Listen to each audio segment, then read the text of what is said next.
Hello, friends, and this is Delia again, and we have another story tonight. This is 5-minute Snuggle Stories, and the one we're going to read is called Lady and the Tramp, Scamp the Hero. Are you ready for your story, Scarlett? Are you ready for it? Yay! We're going to read Scamp the Hero from Lady and the Tramp. "Be careful, Scamp," Lady called as she watched her son dash across the yard. "Don't bounce the ball too hard." Lady and Tramp and their 4 little puppies were playing together outside their home. Scamp, the only boy puppy, was just like his father, always looking for an adventure. After they finished playing ball, Scamp asked to visit the park by himself. "All right," Tramp told his son, "but be careful." "I will," promised Scamp.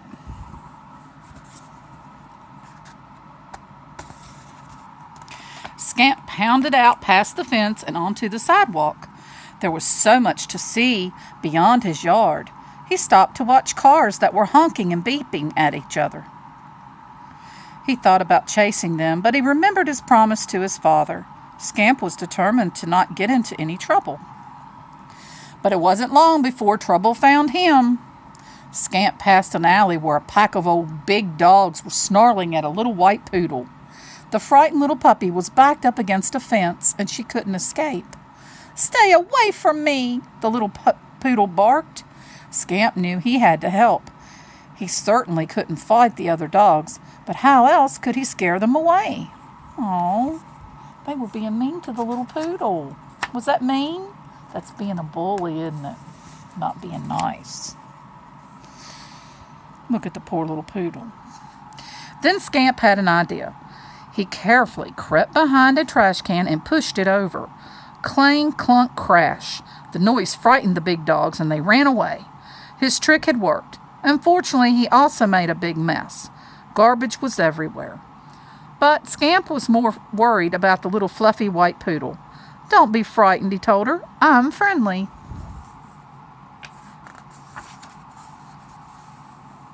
"My name is Princess," the poodle said, "and you're my hero." Scamp liked being someone's hero. "Why were those dogs bothering you?" asked Scamp.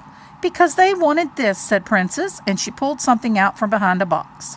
"Wow," explained Scamp, "it was the biggest bone he'd ever seen." Princess offered to share the bone with Scamp. But before they could start chewing on it, 2 police officers walked down the alley. Scamp and Princess quickly hid. Scamp noticed the officers pointing to the garbage can he had tipped over. Uh-oh, he thought. Scamp was worried. He would be taken to the pound if they caught him. Then his parents would never, ever let him go out on his own again. "Let's get out of here," Scamp whispered to Princess. The 2 puppies bolted away as the policeman examined the messy alleyway. Scamp and Princess raced down a hill and into the park, but all the running had made the puppies very thirsty. Scamp hid the bone beneath a few leaves. "Let's get a drink of water before we have this," he suggested. "It will be safe here."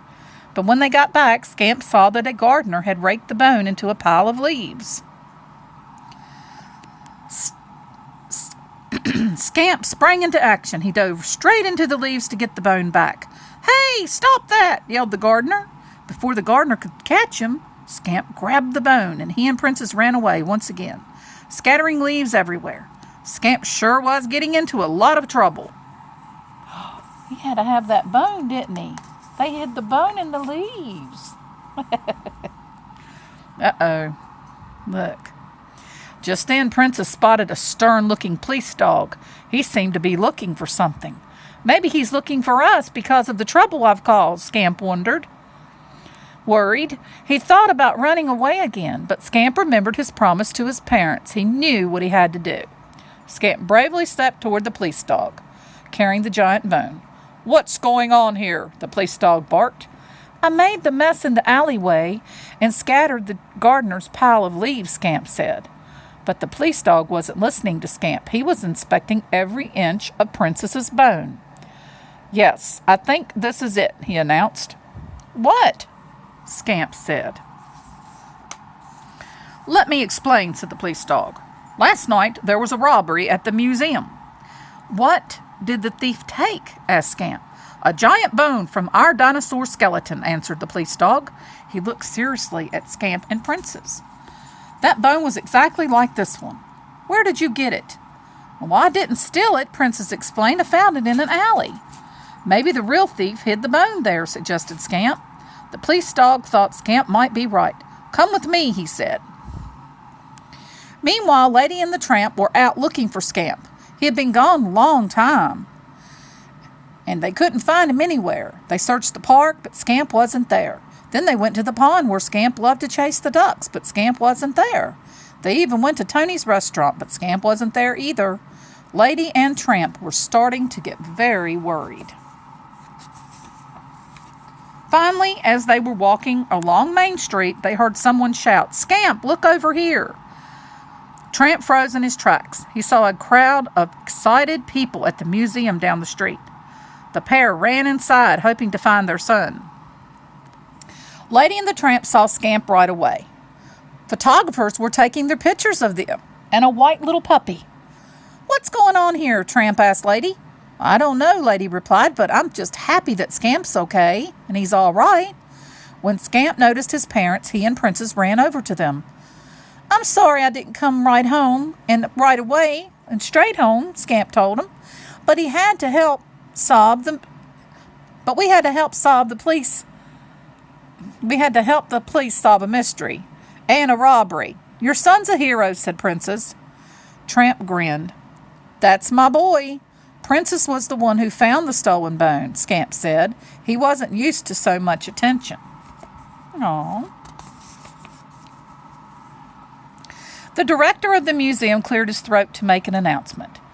"To thank our heroes, we've prepared a feast." He pointed to a long table, covered in treats for the puppies. Scamp licked his lips. He had never seen so much delicious food at once.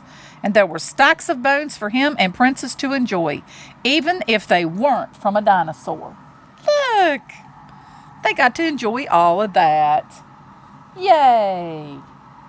That was nice of him to give them all of that, wasn't it? Aw. Hope y'all enjoyed this sweet little book. Have a wonderful day, and there will be more.